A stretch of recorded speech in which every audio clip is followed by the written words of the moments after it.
Ketanpalli municipality Chennur నియోజకవర్గ ప్రజలందరికీ నమస్కారాలు. ఫిబ్రవరి 11న జరిగిన స్థానిక మున్సిపాలిటీ ఎలక్షన్లో కాంగ్రెస్ పార్టీ 100% గెలిచే అవకాశాలు ఉండే. కాంగ్రెస్ పార్టీ చేస్తున్న సంక్షేమ పథకాలు పట్ల ప్రజలకు పాజిటివ్ ఆలోచనలే ఉన్నాయి, గెలిపిద్దామన్న ఆలోచనలే ఉన్నాయి. కానీ ఇక్కడ ఎందుకు ఓడిపోయాం? గెలవవలసిన మున్సిపాలిటీ కేతన్పల్లి మున్సిపాలిటీ ఎందుకు ఓడిపోయాం? చూస్తే కర్ణుడి చావుకి 100 కారణాలు అన్నట్లు ఇక్కడ లోకల్ నాయకుల తీరు, అభ్యర్థుల ఎంపికలు, ఇన్ఛార్జీల ప్రక్రియ కావచ్చు,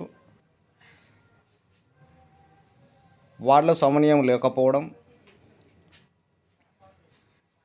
కార్యకర్తలతో కలుపుగోలుతనం లేకపోవడం, కొందరి మాటలు వినడం వల్ల కొందరి అభ్యర్థులను ఎంపిక చేయడం, ఒక వార్డుకు సంబంధం లేని వాళ్ళని పెట్టడం వల్ల ఆ స్థానికంగా ఉన్న వాళ్ళలో ఆ వార్డుకు నిలబడ్డ క్యాండిడేట్ చూస్తారు కదా. స్థానికంగా చూసేటప్పుడు వార్డుకు సంబంధం లేని కాడ ఇంకో వార్డు కాడ మనుషులను పెట్టడం, ఆ వార్డును పార్టీని పట్టుకొని ఉన్న వాళ్ళు ఎక్కడికి పోవాలి?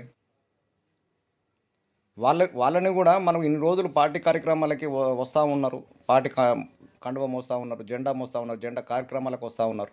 అట్లాంటప్పుడు వాళ్ళకి ఇవ్వకుండా వార్డుతో సంబంధం లేని కాడ వేరే వాళ్ళని ఇవ్వడం, ఆ వార్డుకు సంబంధం లేని ఇంకొకటి తీసుకొచ్చి పెట్టడం, ఇలాంటి కారణాలు కొంత ఓటమికి కారణం. అలాగే సిపిఐ తోటి పొత్తు పెట్టుకుంటే, ఎందుకంటే కార్మిక వర్గంలో సిపిఐకి పట్టున్న యూనియన్ పార్టీకి మనకి ఇంతకుముందు 2023 అసెంబ్లీ ఎన్నికల్లో పొత్తు కుదుర్చుకున్నాం. ఇక్కడ కోల్బెల్ట్లో సిపిఐకి బలం ఉంది కార్మికులలో.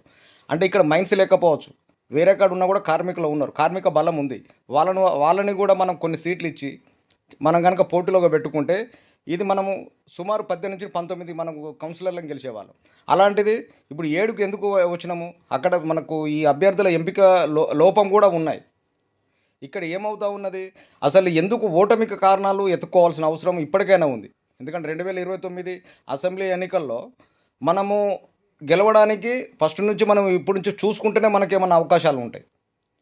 కాబట్టి మేము అనేది ఒకటే చెప్తున్నాం, ఇన్ఛార్జీలను ఎవరిని పెట్టాలండి? ఇన్ఛార్జీలను ఎవరిని పెట్టాలి? ఇప్పుడు పార్టీ నమ్ముకుని ఉన్న వాళ్ళు ఉన్నారు. 10 సంవత్సరాల నుంచి ఉన్నప్పుడు టీఆర్ఎస్ పీరియడ్లో ఉన్నప్పుడు కూడా ఫస్ట్ మనం ఈ పార్టీని పట్టుకుని ఉన్న వాళ్ళు ఉన్నారు, పార్టీ మారకుండా ఉన్న వాళ్ళు ఉన్నారు. వాళ్ళకి ఎందుకు అవకాశాలు ఇవ్వరు? ఇన్ఛార్జ్ ఒక క్యాండిడేట్ మనం అక్కడ పెట్టినప్పుడు ఇన్ఛార్జ్ ఎంత బాధ్యత ఉంటుంది? ఇన్ఛార్జ్ మీదేసుకొని ఎంబడేసుకొని మొత్తం అవన్నీ చేసినప్పుడు అక్కడ ప్రజలకు ఏమి కావాలి, అక్కడ ఉన్న సమస్యలు ఏంటిది అవన్నీ తెలుసుకొని మనము చేపించే ప్రయత్నం చేసినప్పుడు అక్కడ ఓటరు మనకు ఓటేసి గెలిపించే అవకాశాలు ఉన్నాయి. మనకు ప్రభుత్వం ఉంది, ఇక్కడ మనకు ఎమ్మెల్యే గారు ఉన్నారు, మినిస్టర్ ఉన్నారు, ఇవన్నీ ఉన్నారు. అన్ని అవకాశాలు ఉన్నా కూడా ఎందుకు ఓడిపోయాం? అసలుకి స్థానిక నాయకులు తప్పున రేపు ఆఫీస్ కార్యక్రమాలు చేసినా ఏది చేసినా ఎంతమంది కనబడుతున్నారండి? ఎంతమంది కనబడుతున్నారు? పార్టీలో పనిచేసే వాళ్ళు ఎవరైనా ఉన్న వాళ్ళు కనబడుతున్నారా? అసలు ఏం జరుగుతూ ఉన్నది? ఇప్పటికైనా కూడా మన పార్టీ కార్యక్రమాలకు సంబంధించి కావచ్చు, లేకపోతే పార్టీ క్యాడర్కి సంబంధించిన విషయాలే కావచ్చు, ఏదైనా కూడా ఇప్పటి నుంచి సమన్వయం లోపం లేకుండా మనం ముందుకు వెళ్ళినప్పుడే మనకేమైనా పార్టీకి అవకాశాలు ఉంటాయి. మన ఓటర్దేం లేదు, ఓటర్స్ చూశారు. ఇక్కడ ఏంటిదంటే మన దగ్గర లోపం పెట్టుకొని మన ఓటర్ని అనడం కూడా ఏం లేదు. ఇప్పుడు ఎందుకు టీఆర్ఎస్ పార్టీకి మనమే ఆ జీవం లేని పార్టీకి మనమే జీవం పోసేలాగా మనం వాళ్ళ అవకాశాలు కల్పిస్తూ ఉన్నాం. 15 సంవత్సరాల నుండి ఇక్కడ మన చెన్నూరు నియోజకవర్గంలో మనం గెలవలేదు, కాంగ్రెస్ పార్టీ గెలవలేదు ఎమ్మెల్యేగా. 15 సంవత్సరాల నుంచి వాళ్ళే ఉన్నారు. ఇప్పుడు మనకు వచ్చింది అవకాశం. 10 సంవత్సరాలు వెనుక తీసుకెళ్లే పరిస్థితులు ఎందుకు వస్తూ ఉన్నాయి? ఇవన్నీ గమనించాలి. ఇప్పటికైనా కూడా కార్యకర్తలని పార్టీని పట్టుకొని ఉన్న వాళ్ళకి, సీనియర్లకి ప్రియారిటీ ఇచ్చి ఇన్ఛార్జీలలో కానీ, స్టాండింగ్ కమిటీలలో కానీ, పార్టీ పదవులలో కానీ, ఎక్కడే కానీ వాళ్ళ ఆలోచనలు కానీ, వాళ్ళు చెప్పే మాటలు వినాలి, వాళ్ళ ఆలోచనలు వినాలి. ఏం చేస్తే బాగుంటుంది, పార్టీకి ఎట్లయితే మనకు ఉపయోగపడుతుంది, ఇవన్నీ కూడా మన పరిగణనకు తీసుకొని మనం ముందుకెళ్తేనే పార్టీ ఏమన్నా భవిష్యత్తు ఉంటుంది. అంతే తప్ప మనం ఒకరి మీద ఒకరు నిందలు వేసుకోవడము, ఇంకోటి వేసుకోవడం అని కాదు. ఇక్కడ సమన్వయ లోపము, స్థానిక నాయకుల సమన్వయ లోపం లేకపోవడము, వాళ్ళ ఒంటెత్తు పోకడల వల్లనే.